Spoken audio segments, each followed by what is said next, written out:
सांगली शहरामध्ये गुंतवणुकीचा विचार करताय? कमर्शियल लोकेशन हवं आहे, स्वतःलाच व्यवसाय करायचा आहे किंवा नामांकित ब्रँड्ससाठी भाडे तत्वावर द्यायचं आहे? मग डोळे झाकून एकच पर्याय, श्री राजलक्ष्मी मॉल. सांगली जिल्ह्यातील नामांकित, अनुभवी व सुप्रसिद्ध श्री राजलक्ष्मी ग्रुप यांचे श्री राजलक्ष्मी मॉल. एकाच छताखाली branded showrooms, restaurant, gym, food court, multiplex theatre, club house, game zone. नुसता मॉलच नाही तर लवकरच सांगलीमधील multi branded entertainment centre. Shri Rajalakshmi mall मध्ये आपली गुंतवणूक करा आणि मिळवा प्रचंड परतावा आणि प्रचंड फायदा. श्री राजलक्ष्मी ग्रुप आता पुण्यामध्ये देखील. अनेक गुंतवणुकींचे पर्याय उपलब्ध.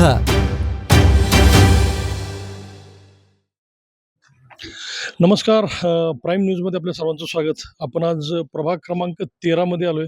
भारतीय जनता पार्टीचं इथली जी प्रचाराची धुरा जी सुरू आहे, किंवा प्रचाराचा रणधुमाळी प्रचाराची सुरू आहे, त्या संदर्भात आपण इथं आलोय. आपण काय सांगाल की आपला प्रभाग प्रचंड चर्चेत आहे, नेमके सध्या काय परिस्थिती आहे?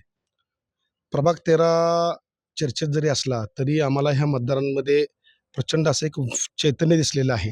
ह्या प्रभागामध्ये जे मतदार आहेत, जे नागरिक आहेत, त्यांनी भरभरून आम्हाला प्रतिसाद दिलेला आहे. गेल्या 15 दिवस आम्ही या प्रचारात मग्न आहोत आणि मला 100% विश्वास आहे की गांधीनगर, मायकानगर, बजरंगनगर, शिंदे वस्ती तसेच कदम वस्ती ह्या सगळीकडूनच लोकांचा भरभरून प्रतिसाद आहे. आणि ह्या सर्वांचा आपल्या भाजप पक्षावर व आदरणीय सदाशिवभाऊ पाटील यांच्या विश्वासावर हा प्रभाग चांगल्या मताधिक्याने आम्ही विजय करू असा मला विश्वास वाटतोय. विरोधकांनी 27-0 असं बऱ्याच वेळा म्हटलंय. आपल्याकडूनही 27-0चा नारा दिला गेलाय. नेमकं काय सांगाल? आता विरोधकांनी हे बोलतात 2006 पासून आपण ऐकतोय. तुम्ही जर 2006च्या निवडणुकीपासून जर आकडेवारी काढली तर तुमच्या लक्षात येईल की 2006ला सुद्धा आमच्या 16 सीट आलत्या आणि त्यांच्या फक्त 8 आलत्या. 2011ची निवडणूक झाली त्यात तुम्ही पाहिलं तर फक्त त्यांच्या 3 सीट्स आलेल्या होत्या विरोधकांच्या.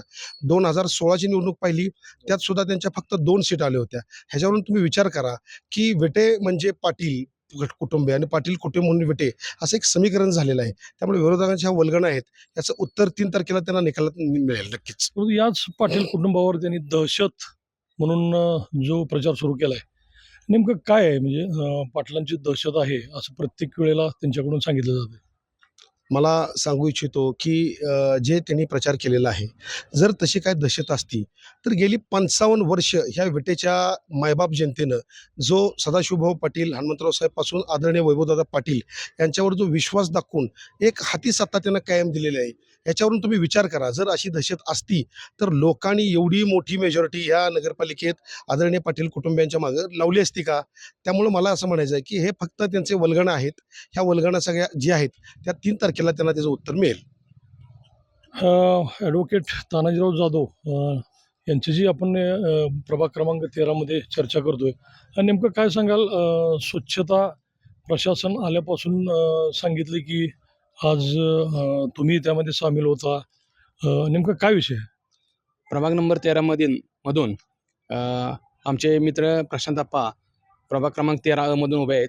तसेच आमच्या सुविद्य पत्नी उमा तानाजी जाधव या प्रभाग नंबर 13 मधून उभे आहेत. तसेच आपल्या नगराध्यक्षपदाचे उमेदवार प्रतिभा नानी चोथे ह्या नगराध्यक्षपदासाठी उभे आहेत. तसंच आता जो आपला प्रश्न आलेला आहे की प्रशासक आल्यापासून स्वच्छतेबाबत, प्रशासक आल्यापासून स्वच्छतेच्या बाबतीत फारच हेळसांड झालेली आहे. ज्यावेळेस बॉडी होती किंवा आपल्या सदाशिवभाऊंची सत्ता होती त्यावेळेस आपल्या नगरपालिकेचा संपूर्ण देशामध्ये नंबर आलेला होता. परंतु प्रशासक आल्यानंतर बघितलं तर अत्यंत जे सफाई कर्मचारी होते त्यांची संख्या कमी केलेली गेलेली आहे. त्यांच्याकडे कुठल्याही प्रकारचं लक्ष दिलं गेलेलं नाही, दुर्लक्ष केलं स्वच्छतेकडे. त्यामुळं गावातील जे काय आपलं स्वच्छ आणि सुंदर शहर होतं त्याचं विद्रुपीकरण झालेलं आहे असं माझं म्हणणं आहे. आणि स्वच्छतेचा ठेका दुसऱ्या कंपनीला दिल्यामुळं आणि ते आता कंपनी ब्लॅकलिस्ट झाल्यामुळं त्या अत्यंत चुकीच्या पद्धतीनं त्यांनी ते संकल्पना राबवली आणि ती पूर्णत्वास नेली नसल्यामुळं स्वच्छतेमध्ये आपल्या विट्याचा नंबर खाली घसरलेला आहे. आता आम्ही ज्यावेळेस आपली बॉडी निवडून येईल त्यावेळेस पुन्हा एकदा आम्ही विट्याला देशामध्ये नंबर 1 करण्यासाठी प्रयत्न करू. त्यांनी सांगितलं की आम्ही सुद्धा विट्याचा नंबर देशात आणलेला आहे.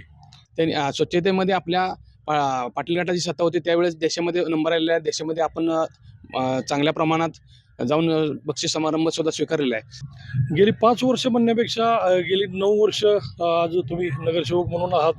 प्रचंड कामाचा दांडगा अनुभव आणि तुम्हाला या प्रभागाची अगदी इत्थंभूत माहिती आहे. नेमकं काय सांगाल तुम्ही, काय परिस्थिती आहे नेमकी प्रभाग 13मध्ये? प्रभाग 13मध्ये जर आपण बघितलं तर प्रभाग 13 हा अतिशय संवेदनशील असा हा प्रभाग आहे. यामधील जी जनता आहे त्या जनतेचा प्रचंड विश्वास हा आदरणीय सदाशिवभाऊ पाटील, वैभवदादा पाटील असतील किंवा पाटील घराणा असेल. आणि यामध्ये काम करत असताना या प्रभागामध्ये आम्ही आता या प्रभागामध्ये नगराध्यक्षपदाचे उमेदवार प्रतिभा नानी आहेत, आमचे मित्र प्रशांत आप्पा आहेत, तसेच आमच्या वहिनी उमाताई यामधून निवडणूक लढवत आहेत. जनतेचा खरोखरच या तिघांनाही अतिशय चांगल्या पद्धतीचा सपोर्ट आहे. त्यामुळं या प्रभागाबद्दल जर बाहेर काही जर बोललं जात असेल तर अतिशय चांगल्या पद्धतीचं वातावरण यामध्ये आमच्यासाठी म्हणजे भाजप पक्षासाठी, कमळ चिन्हासाठी आहे. तरी विरोधकांनी प्रत्येक सभेमध्ये सांगितले आम्हीच जिंकणार. असं काही नाही. जो तो ज्याच्या त्याच्या पद्धतीनं वल्गना करत राहील. तरी परंतु या प्रभाग 13मधील मायबाप जनता आहे ती नक्कीच या भाजप पक्षाला चांगल्या पद्धतीचं मतदान करेल आणि ह्या तिन्ही उमेदवारांना अतिशय चांगल्या पद्धतीचं मताधिक्य देऊन विजयी करतील, यामध्ये कुठलीही शंका नाही. प्रत्येक गोष्टीमध्ये आज पाटील घराण्याला टार्गेट करण्याचं चाललंय, अशा चर्चा होत आहेत विरोधकांच्याकडून. नेमकं काय सांगाल? काय आहे की पाटील कुटुंबातले सर्व सदस्य अहोरात्र जनतेसाठी झटत असतं. जोपर्यंत पाटील कुटुंबावर टीका केली नाही तोपर्यंत त्यांना नोटीसच केलं जात नाहीये. आत्ताच मी तुम्हाला सांगतो की जे म्हणला तुम्ही, एक प्रश्न विचारला की आता ते पण म्हणतात की आमचा नंबर आला. त्याचा नंबर आला ह्यातच आमचं उत्तर असं आहे की जो पाया आम्ही पूर्वी जो बॉडीमध्ये सगळे सदस्य होतो, आदरणीय प्रतिभाताई नगराध्यक्ष होत्या, तेव्हापासून जो आम्ही पाया चढवलेला आहे त्याचा कळस म्हणून जो आलेला आहे. उलटं जर तुम्ही बघितलं तर घंटागाड्यांची दुरावस्था झाली आहे, पूर्णपणे कर्मचारी कमी केलेले आहेत, कोणाचं त्याच्यावर कंट्रोल नाही आहे. त्यामुळं हे जर बघितलं तर तो ठेका हे आदरणीय इथलेच काही लोक चालवत असून त्या ठेकेचा 12 बोजरा उडलेला आहे. त्यामुळे 100% मी तुम्हाला सांगू इच्छितो की पाटील कुटुंबावर टीका केल्याशिवाय त्यांना नोटीस केलं जात नाहीये. त्यामुळे हे पाटील कुटुंबावर टीका करतात. आता आपण आज बघतोय की विरोधकांच्याकडून प्रचार करत असताना हे सांगितलं जातं की आज गांधीनगरमध्ये विरोधकांच्या सभा झाल्या, त्यामध्ये त्यांनी सांगितलं की इथलं मताधिक्य पूर्ण ताकदीनं आमच्या पाठीशी आहे. तर त्यांनी त्यांचं काम करतायत ते, परंतु कोण कोणाच्या पाठीमागं आहे हे आपल्याला 2 तारखेच्या मतदानानंतर 3 तारखेला निश्चितच कळणार आहे. त्यामुळं ज्यादा काही बोलण्यापेक्षा आपण 3 तारखेची वाट बघूया, गुलाल आमचाच आहे. आपण बघतोय की प्रभाग क्रमांक 13मध्ये हे 3 शिलेदार म्हटलं तर चुकीचं ठरणार नाही. प्रचंड ताकदीनं यांनी आज भारतीय जनता पार्टीचा प्रचार सुरू केला. विरोधकांना त्यांनी त्याच पद्धतीनं उत्तरही दिलेलं आहे आणि यांची ही म्हणजे ताकद येणाऱ्या 3 तारखेलाच आपल्याला नेमकं काय होणार हे आपल्याला दिसून येईल. अभिजित शिंदे, प्राईम न्यूज, विटा.